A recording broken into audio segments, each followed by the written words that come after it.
सुनेची युक्ती. माधुरी एक इंजिनिअरिंग झालेली मुलगी. आपल्या आईवडिलांची एकुलती एक आणि एक लहान भाऊ अशा चौकोनी कुटुंबात ती वाढलेली. कुटुंब शिक्षित असूनही वडील वामनराव यांचा पूर्ण घरावर अंकुश होता. वडिलांचा शब्द हा अंतिम शब्द समजला जायचा. माधुरी कॉलेजमध्येही खूप हुशार विद्यार्थिनी म्हणून समजली जायची. आपली मुलगी एवढी हुशार असूनही तिला फक्त एक डिग्री मिळावी या हेतूने वामनरावांनी तिला शिकवले. आपली मुलगी चार चौघात पदवीधर म्हणून मिरवली गेली पाहिजे एवढेच फक्त वामनरावांना वाटायचं. एक दिवस माधुरी आपल्या आईजवळ म्हणजेच सुलभाताईंजवळ आपलं मन मोकळं करत होती. माधुरी आईला म्हणाली, "आज काय स्पेशल आहे आई?"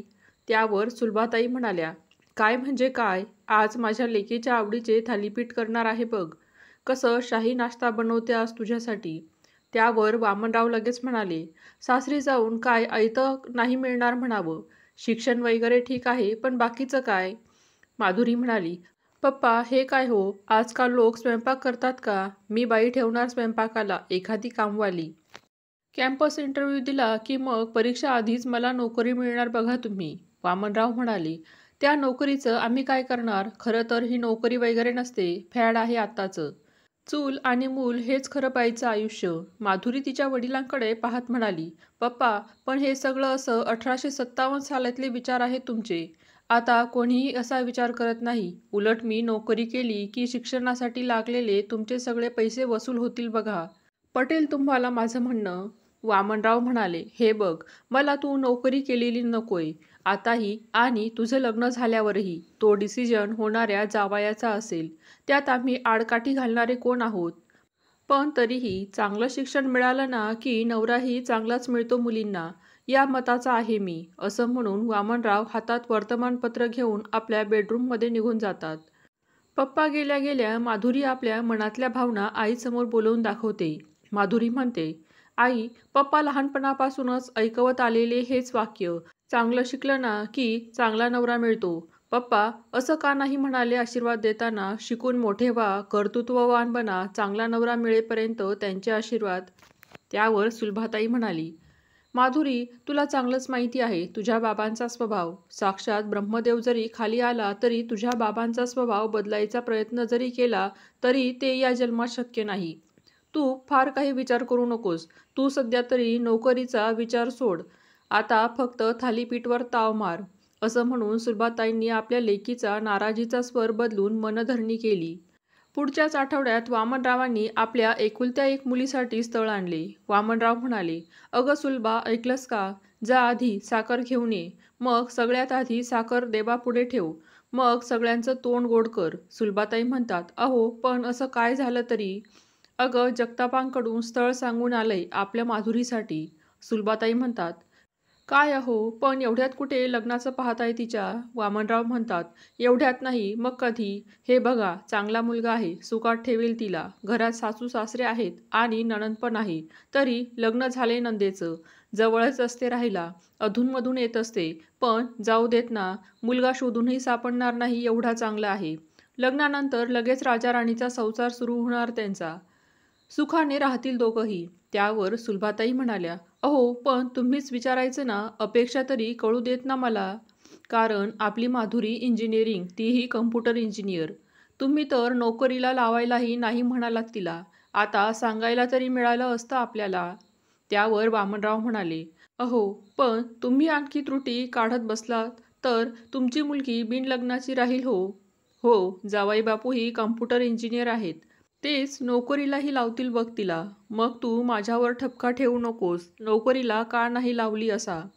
नोकरीचं स्वप्नही पूर्ण होईल तिचं." सुलभाताई म्हणाल्या, "ठीक आहे, बोलून पाहते तिच्याशी."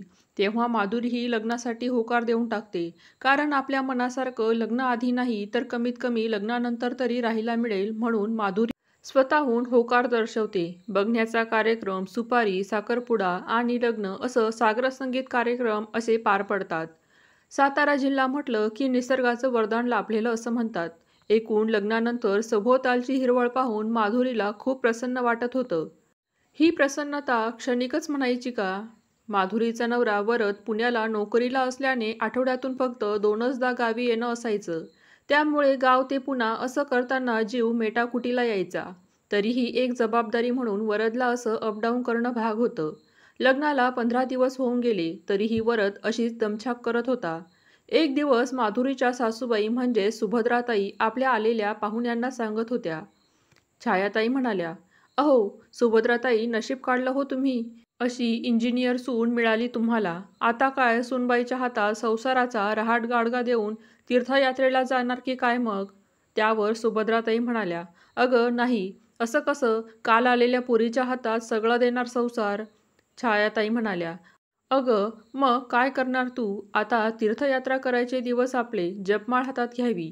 सुभद्राताई म्हणाल्या, "नाही गं, असं करता नाही येणार. घरातले विचार आणि डिसिजन तरी मीच घेत असते. आता फक्त ऑर्डर सोडायची आणि समोरच्याने हात चालवायचे."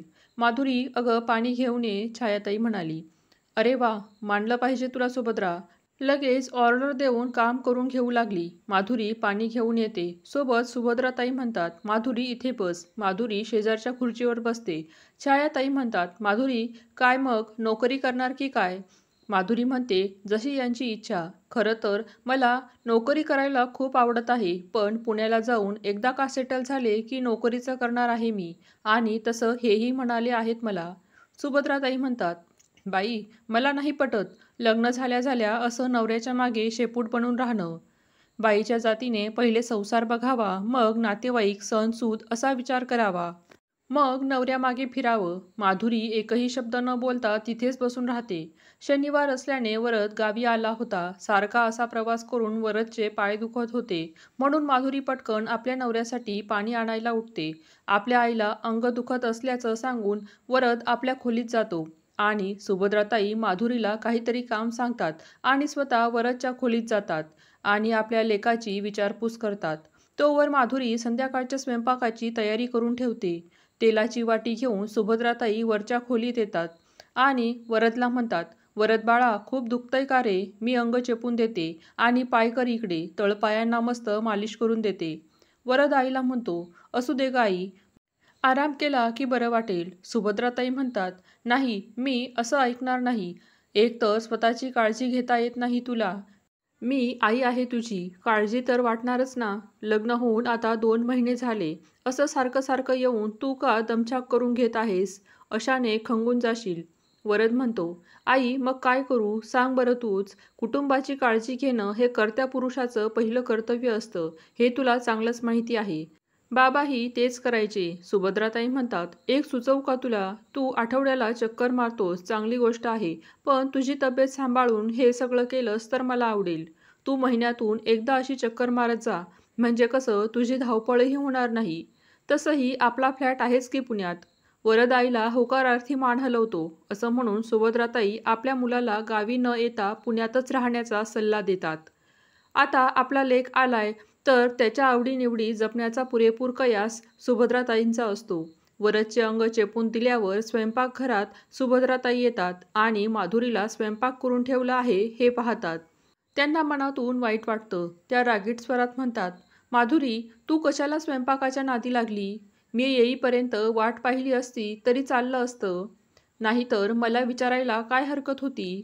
माधुरी म्हणते, "मला वाटलं आता गप्पा मारता मारता खूप उशीर होईल, म्हणून मी स्वयंपाकाच्या मागे लागले." सुभद्राताई म्हणतात, "जाऊ दे, मी वेगळा स्वयंपाक करते माझ्या पिल्लासाठी. एक तर त्याच्या तोंडाला चव नाहीये. चांगलं असं चमचमीत देते त्याला करून. हे असं अळणी जेवण नकोय त्याला. आता तू एक काम कर, माझा मुलगा ज्या दिवशी घरी येईल त्या दिवशी सगळं काही मीच करणार.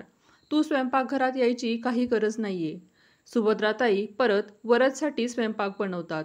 माधुरी चेहरा पाडून तिथेच जेवणाची मांडामांड करू लागते. सासरेबुवा अत्यंत चांगल्या स्वभावाचे असल्याने सुभद्राताईंना बोलायचं सोडतच नाही. अरुणराव म्हणतात, "सुभद्रे, काय गं, हॉटेल वगैरे आहे का हे? आता माधुरीने बनवलेला स्वयंपाक वाया जाणार आता. असली उधळपट्टी चालली तुझी अन्नाची." सुभद्राताई म्हणतात, "अहो, तुम्ही फक्त जेवायचं काम करा, बाकी नका सांगू आम्हाला."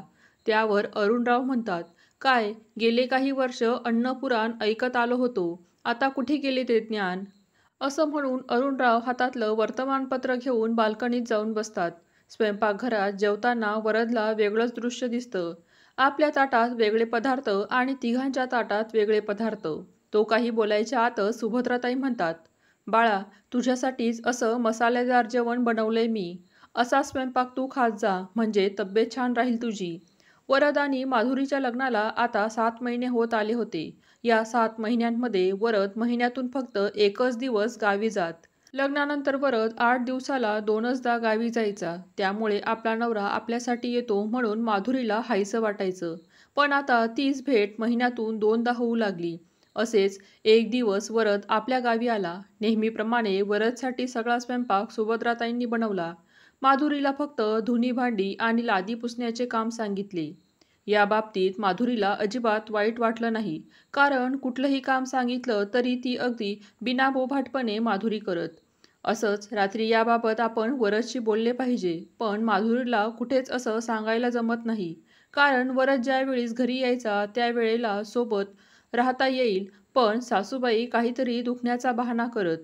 यावेळीही सगळा स्वयंपाक झाल्यावर सुभद्राताई पाय आणि कंबर दुखवून आली असा बहाणा करून दिवाणखान्यात पडून राहतात. आणि आपली आई अशी पडून राहिली ही गोष्ट वरदला पाहवत नाही. म्हणूनच न राहूनही वरद आपल्या आईला विचारतो, आई, अगं तू अशी पडून का राहिलीस, तेही आता जेवणाच्या वेळी? सुभद्राताई म्हणता, काही नाही, कंबर आणि पाय दुखून आली. वय झाल्यावर काही खरं नसतं बघ. तरी सगळा स्वयंपाक केला बाळा तुझ्यासाठीच फक्त. का बरं माधुरी नाही स्वयंपाकघरात येत तुला मदत करायला? सुभद्राताई म्हणतात, आता तू तिला काही बोलू नकोस. मी सांगितलं तिला की वरदसाठी स्वयंपाक करणार म्हणून नाही येत ती. वरद चिडूनच म्हणतो, तू सांगितलं ते सांगितलं, पण तिने का बरं तुझं ऐकलं? वय झालंय तुझं आणि या वयात तिने मदत करायला नको का? बरं, वय झालंय आपल्या सासूबाईंचं हे समजायला नको का तिला? झालं. वादाची ठिणगी सुभद्राताईंनी टाकली. पुढील कथा पुढील भागात.